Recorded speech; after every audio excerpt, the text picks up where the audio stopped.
পীর সাহেব চরমোনাই পুরোটাই কলিজা। উনি কখনো কোনো দিনও বাতিলের সাথে কোনো আপোষ করেননি। বাংলাদেশে একজন নেতা আছেন পীর সাহেব চরমোনাই, এমন একজন নেতা যিনি বাতিলের সামনে কথা বলতে কোনো বিন্দু পরিমাণও তিনি ভয় পান না। উনি এমন একজন মানুষ। তো আমরাও দোয়া করি আল্লাহ তাআলা যেন ওনাকে নেক হায়াত দান করে। উনি যেভাবে কথা বলতেছেন, বাতিলটা তো ওনার কথা শুনে আতঙ্ক। আর কি বলবে, আর কথা যেগুলো বলে বাস্তব কথাগুলো বলে, বাস্তব কথাগুলো উনি তুলে ধরে।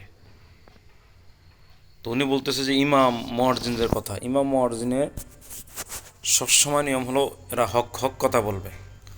আমাদের সমাজে দেখা যায় বাংলাদেশের ভিতরে বেশিরভাগ ইমাম মুয়াজ্জিন কমিটির ফাসাডে।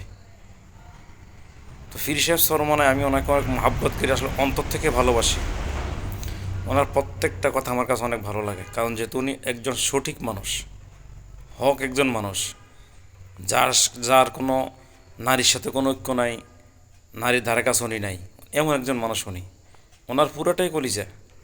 এই কারণে একদল বর্তমানে ক্ষমতা এখন আসে নাই, পীর সাহেব চরমোনাইকে যেইভাবে কথা বলতেছে মনে হয় যে তারাই সব কিছু।